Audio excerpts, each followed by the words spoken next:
Thank you so much. Pretty cool, huh? He looks like he could play today, but he told me he gets up in the morning, he gets up in pieces. One leg, one arthritic hip. We are moving on to the results now of the where are the Olympics headed? Like we all know, the Olympics, they take us to the world and they take the world to us. And there was just a task force on reinventing the Olympics and where are they going. And we have a group that are coming up. But I guess we're going to miss Lord Coe. He was going to be here to share with us, but we are going to have the other panel members coming up. If they would join us as... are they here? I'm not sure. Lord Coe was going to join us, but those panelists who are going to join us include His Excellency Sheikh Saud Abdul Rahman Al Thani, the Secretary General of the Qatar Olympic Committee. Awfully nice to meet you, sir. Lord Coe will not be joining us, but Guy Guichet, a member of the IOC Evaluation Committee for Rio in 2016, and Hugh Robertson, the Minister for Sport for Olympic Legacy and Tourism in the UK. Gentlemen, I'll move one down. Well, all of you just came out from what we cannot wait to hear about, the reinventing or moving forward of the Olympics. Your Excellency, first to you, what was the main thought that came out? You have bid for an Olympic Games. Yes. What maybe in this task force did you learn we could do better or we will do the next time? Well, first, good evening to everyone. I'm glad to be here this evening. I think the main thing, which is we would have seen in Qatar in the last maybe 15 or 20 years, once we are bidding for any event, whether it will be a world championship or would it be the Olympic Games, which we bid 2 times, was the calendar or the time of the event. So this is, we think, was the main issue for us. And also, when we were discussing in the think tank, and we came with the same from our perspective, in order to go to a new region and you go to a new place, you have to adapt, because summer is not the same in everywhere in the world. And same thing for winter, also for Winter Games. So I think in order to keep the momentum of the Olympic Games, we need to adapt. It happens in the past, and I think it could happen in the future. If we have, again, as we heard from this morning from President Sarkozy, when he spoke about if we have 8 years or 9 years, for example, for the World Cup, it could, again, if we know the program early, we can adjust and we can adapt all of our calendar. Now, I'm sure you heard Lord Coe this morning say, actually with the Premier League and with basketball in the United States, that we have commitments around the year. What would be the answer to those challenges? Well, I think in order, again, to go to a new region or to organize an event outside of it is, period. There is the challenges. There is, for example, in the Olympic, we have the NBA. We have, the Premier League and many other, events. I think we need to talk more with the event organizer. We need to explain to them. We need to see what are the challenges that also they are facing in order to, to adjust. And I think, for example, in Qatar, we had an experience for our second bid. When we bid for the 2020, we had to communicate with all the international federation, the summer international federation, and we got positive answer for all of them. Except some of them, there is some issue and we need to, to communicate with them a little bit in the later stage more in this aspect. But I think if there is the idea to keep the momentum of the Olympic Games going on, I think we need to adjust. As we adjusted before in Sydney Games, we adjusted before in Mexico. So the experience has been before. And I think it could happen again if we have the right planning and if we do it earlier of time. Guy, you were, of course, on the evaluation committee for Rio. Was this ever a topic when you were awarding those games, the calendar? Yes, excuse me, but I try to use the other language, French, for other Olympic language, because I don't want to make a mistake, any mistake. Donc, premièrement, et je dois remercier notre leader, Stéphane, je pense que nous sommes tous convenus du fait qu'il n'était pas nécessaire de réinventer les Jeux Olympiques, parce que d'abord, pour un Français, c'est faire insulte un petit peu à la mémoire du baron de Coubertin, mais davantage de tenter d'améliorer la tenue des Jeux Olympiques. Donc il y a une très grosse participation, unanime, intéressante. Nous avons parlé de la taille. D'abord, dans un premier temps, grâce au ministre Robertson, mais également à Sébastien Coe et à Jonathan Edwards, rapidement mais précisément, nous avons eu un bilan des Jeux Olympiques de Londres qui était une superbe réussite. Alors non seulement au niveau de l'organisation, mais quelque chose qui est encore beaucoup plus important sur l'héritage, le legacy, qui est aussi quelque chose de primordial quand on veut organiser les Jeux Olympiques. Ça, c'est la première chose. Et ensuite, il y a eu un brainstorming rapide qui a été organisé. Et les questions qui revenaient, on n'a pas apporté de solution, bien entendu, mais les questions qui venaient le plus sur le devant, c'était concernant justement la size of the Games, la difficulté d'organisation et de relation entre les différents partenaires qui organisaient les Jeux, et le fait que ce qui avait d'encore plus important que l'organisation par elle-même, c'était concernant l'héritage, d'abord le fait que le CIO travaillait déjà en son sein sur l'amélioration des Jeux. Il y a des tas de commissions qui travaillent sur le nombre de sports, ceux qui doivent rester là, sur l'entourage des athlètes, concernant les entraîneurs, les parents, les managers, etc., sur les prix qui doivent être donnés. Il y a aussi eu des interventions sur les nouveaux médias, parce que, bien entendu, il faut s'adapter, adapter les contraintes aux nouvelles consommations du sport, mais également sur la solidarité, c'est-à-dire de savoir faire bénéficier au plus grand nombre les subsides, l'argent généré justement par une telle organisation et l'esprit olympique, the spirit. Je crois que, en gros, j'ai essayé d'être le plus court, mais le plus précis pour faire le résumé un petit peu de ce qui s'est passé, mais qui était, je le répète, très très intéressant et dont il faudra tenir compte à l'avenir. Hugh, you, of course, Guy referred to the legacy, and that But is... you can say it in English, I can understand too. Huh? Well, yeah, how great is this that we have all these Yeah. languages going on up here? This is the beauty of thank you for having us in Doha. But Hugh, of course, Guy mentioned the legacy. And how have you evaluated, how do you measure what the legacy of the London Games are? I'm not sure we know the answer to that yet, is the honest answer. We've tried to define legacy in 4 key areas. The economic legacy for the country and for all those firms that were involved in sponsoring it.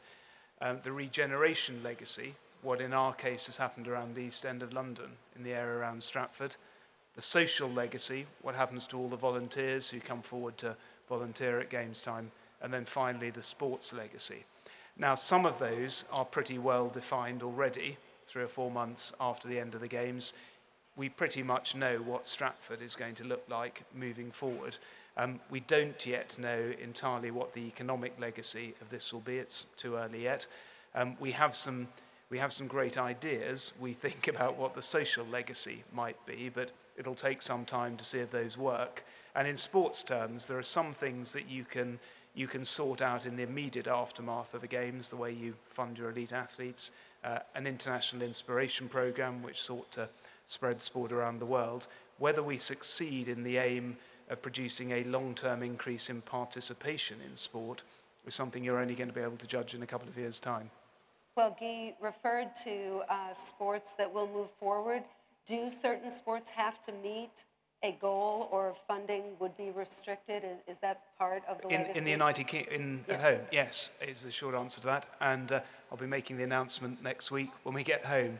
Share it with us now. share it with a small group of friends here. That there is, no, you're allowed, you get a certain amount of home advantage when you stage an Olympics. You're allowed to enter teams in almost every sport, and that is traditionally done to drive ticket sales, to drive commercial revenues. There are some of those teams that we entered for London. We had a very good games. Team GB performed very well, but there are teams in some sports that won't qualify for Rio, so they will fall off the funding platform. Well, that's the reality of the economics. Your Excellency, take us through what your bid idea was and how you explain to the people of Qatar that you would need to build many venues and the efficacy of that. Well, I think the main point was really to set the vision and the strategy of the event itself, or the bid, with the strategy of the country and the vision of the country. And I think once you do this in any bid, you will always to be succeed, because in the end you will have a legacy that you will build on after the game. So from there we started, we set up the master plan, and this is something we gain actually. You know, you gain if you get to a bid, even if you don't continue or you don't win the bid, because this is something that we felt in Qatar. We did, for example, the 2020, we set the master plan for the sport venue, and what do we need if we organize the event one day in Qatar as a permanent venue, and what are the existing venue, and what the temporary venue that we need to build at that time. So for example, Aspire Dome, the hall which we are in here, it was part of the sport master plan.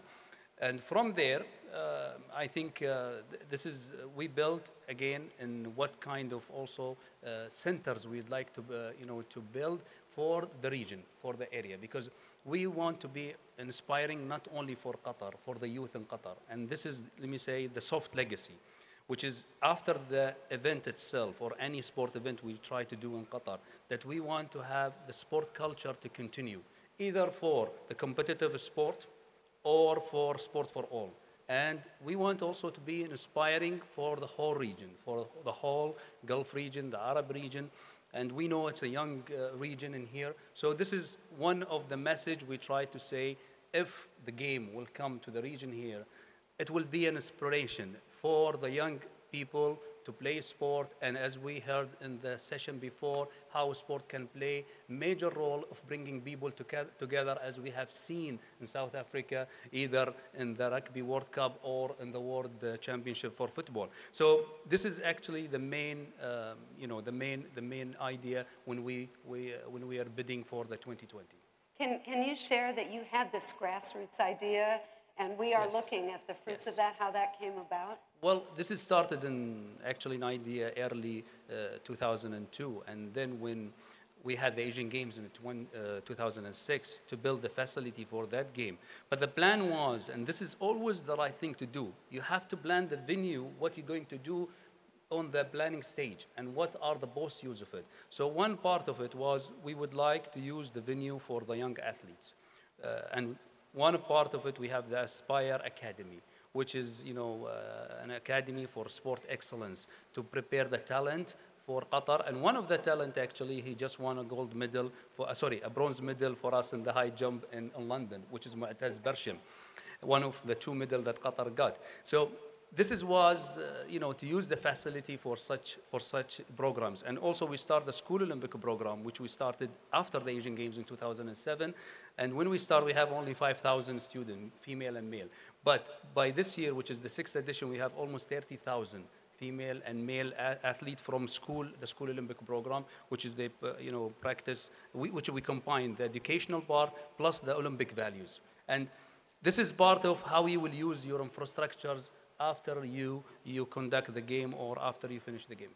You sent 4 women, which is so terrific, to the games in London. What did you want on that world stage to say about equality in this country? It's really important. I think, and women in sport in Qatar started in early 2000, and we had the first women participating in the Asian Games in 2002 in Busan. And from there, we built in, and we got the first medal in the Asian Games for women here in Doha in 2006 in shooting. And then we built from that aspect, even from the program, the School Olympic program, and also from some of the high performance center are in Qatar, especially for female. It's a message again. Imagine if the game will come to Qatar and the centers we are actually in the plan to build it. It will inspire the whole region, the whole area of the Middle East, and it will increase the participation of women, not only in competitive sport, but also in sport for all, or for the social aspect of sport. That is the power of sport to change the world. Guy, can you talk a little about Rio? In awarding, evaluating a bid, what do countries have to know? What are most significant? Je voudrais simplement insister sur trois choses. La première, et c'est ce qui a été soulevé dans un premier temps très très bien par Sébastien Coe, c'est la vision. Ça, c'est le premier objectif, the first goal, qu'on doit toujours avoir à l'esprit. Et cette vision amène une question très importante, toujours se poser la question « why ?» Pourquoi faisons-nous ça? Alors, pourquoi faisons-nous ça dans un premier temps? Et ensuite, au niveau de l'opinion publique, au niveau de tous les gens, au niveau du monde, pourquoi tant d'investissement? Parce que ça coûte beaucoup, beaucoup d'argent. Donc, pourquoi investit-on tant d'argent dans une organisation sportive? Et s'il y a un bénéfice, quel est ce bénéfice et comment peut-on le répartir? Ça, c'est quelque chose de très important. Deuxième chose, on a pu observer aussi les différentes dimensions du sport. Alors, le sport, c'est d'abord un jeu, certes, mais ça n'est pas qu'un jeu. Il y a aussi la dimension sociale, il y a la dimension économique, il y a la dimension éducation, qui sont aussi des faits très, très importants. Nous en occupons, mais bien entendu, plus nous sommes nombreux à nous en préoccuper, meilleures seront les solutions. Et j'en viens, vous m'avez posé la question sur Rio. Je pense que les Jeux de Rio seront une réussite parce qu'on a tout un continent, l'Amérique du Sud, qui veut réussir les choses. Mais je voudrais simplement attirer votre attention sur, et je rejoins en cela la question qu'a posée, la proposition qu'a faite tout à l'heure Nicolas Sarkozy, qui en plus est un ami personnel, donc je l'ai écouté avec beaucoup d'attention. C'est faisable, mais très, très, très difficile. Pourquoi? Parce que les Jeux Olympiques à Rio, par exemple, ce sera 28 Coupes du Monde de football en 15 jours.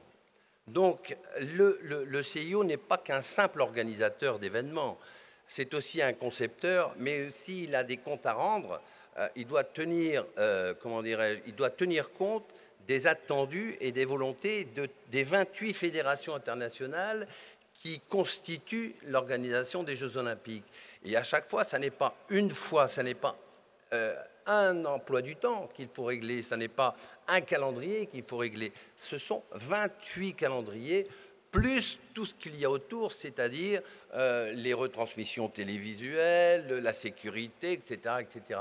Donc, je pense qu'on peut y arriver, mais ce sera très, très difficile et il faut que les uns et les autres se fassent montre de beaucoup de bonne volonté.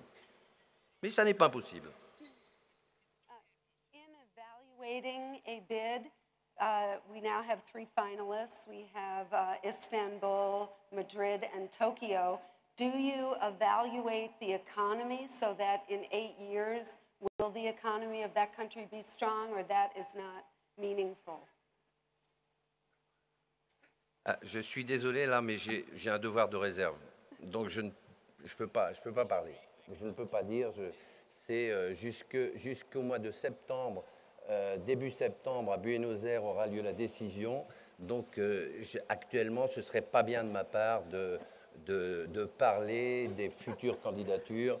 Là, je vous demande simplement de bien vouloir m'excuser, mais je suis sur un devoir de réserve. Well, thank you for your honesty. Hugh, could you address the future of venues, that your venues were all over the United Kingdom, and what was meaningful to you in awarding venues or improving venues?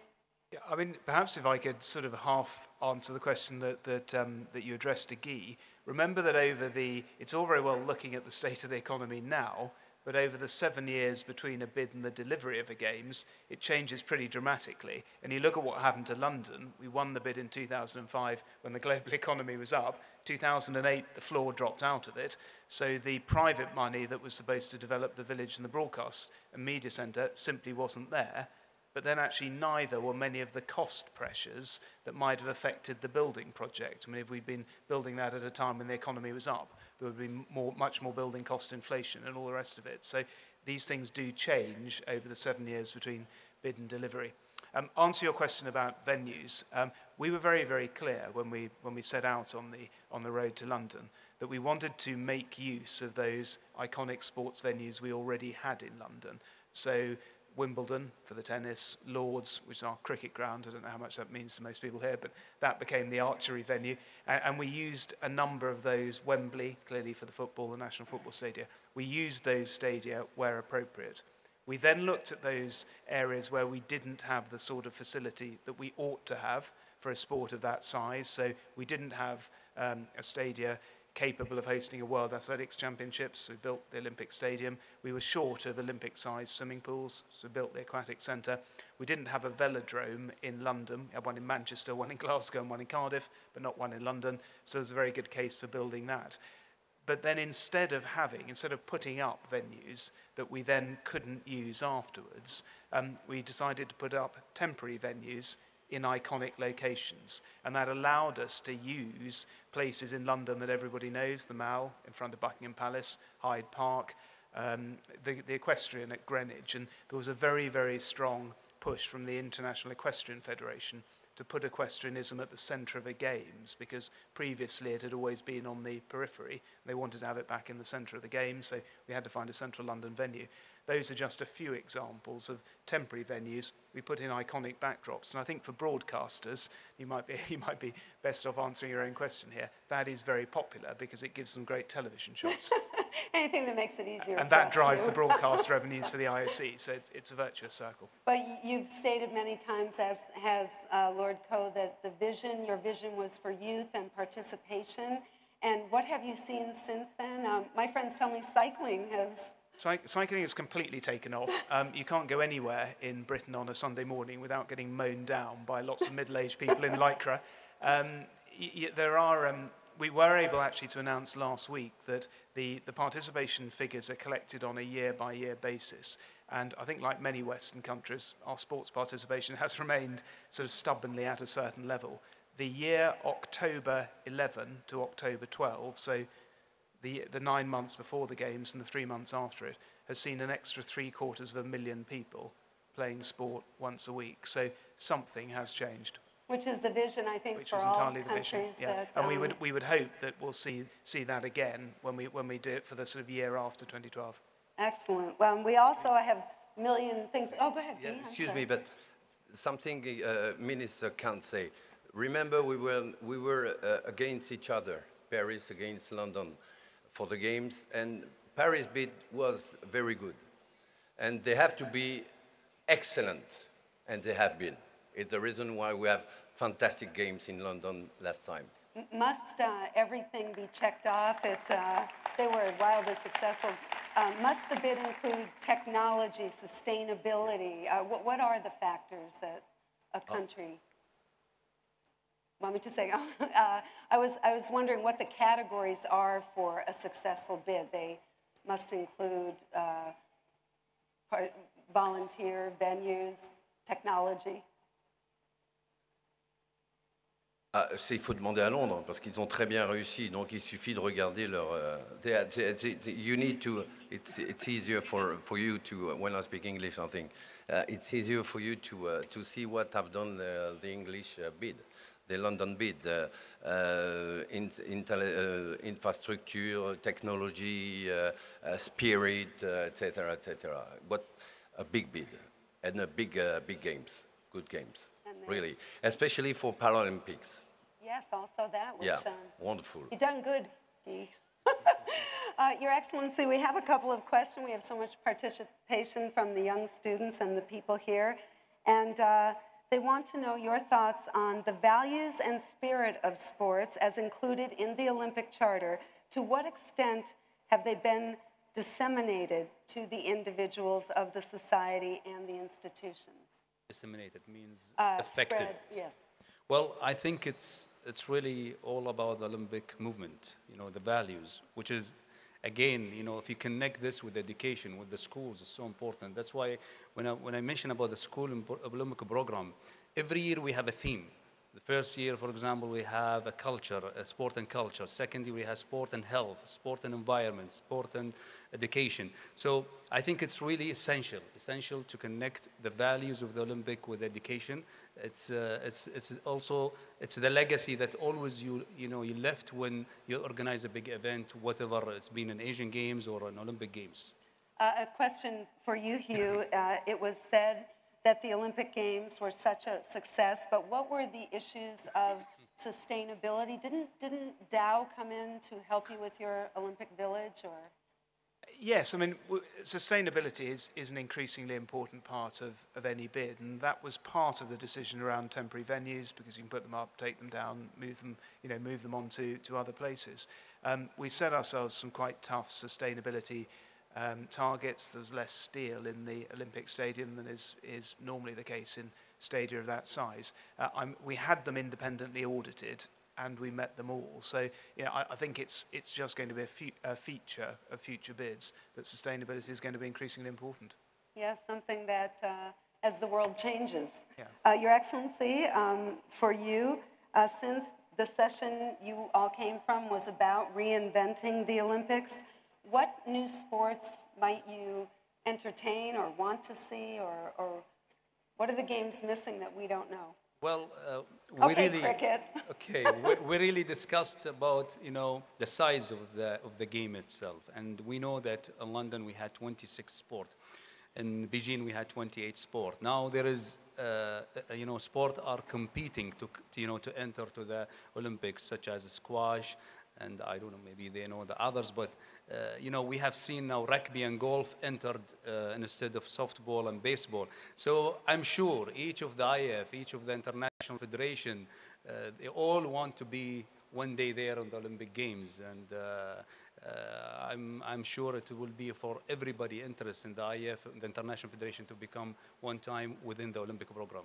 And you feel that Qatar, no matter what sports are, that you can handle it? Of course. I mean, in the Asian Games, we hosted 38 sport, even more than the Olympics. And we had almost the same size of the Olympic Games. We had 10,600 athletes. And we organized it within almost the same period. So it's not a matter for us what type of sport will be. We can handle it. And again, I think sport is in the DNA of all the Qataris, male and female. And hopefully one day we will have the Olympic Games in Qatar. And has everyone, Hugh, you want to add? I was just going to say that most countries want to see sports included where they think they've got a good chance of winning a medal. Well, you all have been so helpful to us, because everybody wants an Olympics. And these are three gentlemen who know the process intimately and have done very well so far. So I would like to thank you all for your contributions and your candor. Thank you.